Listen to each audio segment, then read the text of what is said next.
یہ آیت کریمہ اپنے دامن میں اتنی روشنی اور اتنی جامعیت کے ساتھ دین کا خلاصہ ہمارے سامنے رکھتی ہے کہ ہماری روحیں وجد کرنے لگ جاتی ہیں۔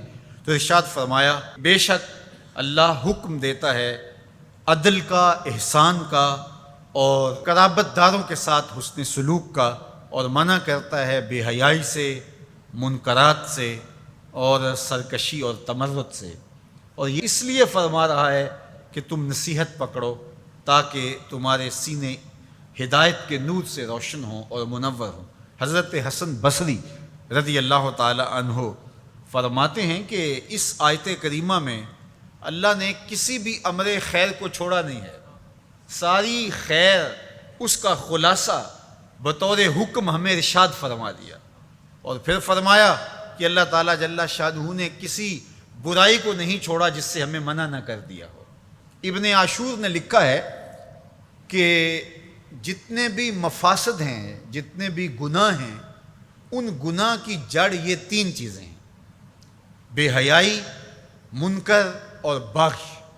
اور ان تین چیزوں سے منع کر کے گویا سارا راستہ بند کر دیا گیا گناہ کا اور برائی کا، اور تین چیزوں کا حکم دے کر کے خیر کے سارے راستے کھول دیے گئے۔ تو اسی ایک آیت کریمہ پہ اگر عمل نصیب ہو جائے تو پورے دین کی لطافتیں اور برکتیں نصیب ہونا شروع ہو جائیں۔ تو تین چیزوں کا حکم دیا کرنے کا: ان اللہ یامر بالعدل، بے شک اللہ عدل کا حکم دیتا ہے، انصاف کا حکم دیتا ہے۔ اگر تم نجات پانا چاہتے ہو تو غصے کے اندر بھی اور سرشاری کے اندر بھی تمہیں عدل سے، انصاف سے کام لینا پڑے گا۔ تو ہمارا دین ہمیں عدل سکھاتا ہے، اور قیامت کے دن 7 اشخاص جن کو اللہ اپنے عرش کا ٹھنڈا سایہ عطا فرمائے گا، ان میں سے پہلا شخص حضور نے ارشاد فرمایا امام عادل، وہ شخص جو عدل و انصاف کرتا ہے، وہ امام، وہ حاکم جو عدل سے امور سلطنت نبھاتا ہے، کل قیامت کا دن ہوگا، کوئی سایہ نہیں ہوگا، اللہ اسے اپنے عرش کا ٹھنڈا سایہ نصیب فرمائے گا۔ روایت میں آتا ہے کہ قیامت کے دن جو بادشاہ ہوں گے، حکمران ہوں گے، ان کے ہاتھوں میں ہتھ کڑیاں ہوں گی، اور ان کو یوں میدان حشر میں لایا جائے گا۔ اگر انہوں نے عدل کیا ہوگا تو وہ ہتھ کڑیاں ٹوٹ جائیں گی اور انہیں جنت بھیج دیا جائے گا، اور اگر انہوں نے عدل و انصاف نہیں کیا ہوگا تو ان ہتھ کڑیوں کے ساتھ ان کو جہنم میں دھکیل دیا جائے گا۔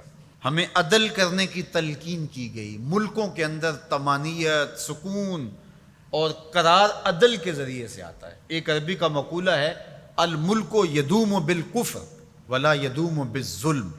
ملک کفر کے ساتھ تو قائم رہ سکتے ہیں لیکن ظلم کے ساتھ قائم نہیں رہ سکتے۔ علماء نے عدل کے حوالے سے یہ بات بھی لکھی ہے کہ اس کا مطلب اللہ نے ہمارے اوپر جو بھی فریضہ عائد کیا ہے اس کو پورا کرنا، یہ عدل کہلاتا ہے۔ لوگوں کی امانات کو ادا کرنا، یہ عدل کہلاتا ہے۔ ظلم کو ترک کرنا اور انصاف کا بول بالا، یہ عدل کہلاتا ہے۔ اس عدل سے مراد صاحب حق کو حق دینا ہے، جس کا جو حق ہے اس کو دینا، یہ عدل کہلاتا ہے۔ اللہ جو ہمیں عدل کا حکم دیتا ہے، اس کا مطلب ہے ہمارے ذمے جس کا حق ہے، ہمارے باپ کا ہے، ہماری اولاد کا ہے، ہماری ازواج کا ہے، ہمارے اہل خانہ کا ہے، ہمارے ہمسایوں کا ہے، دوستوں کا ہے، جس کا بھی حق ہمارے ذمے ہے، بلکہ فرمایا کہ تیرے نفس کا تیرے اوپر حق ہے۔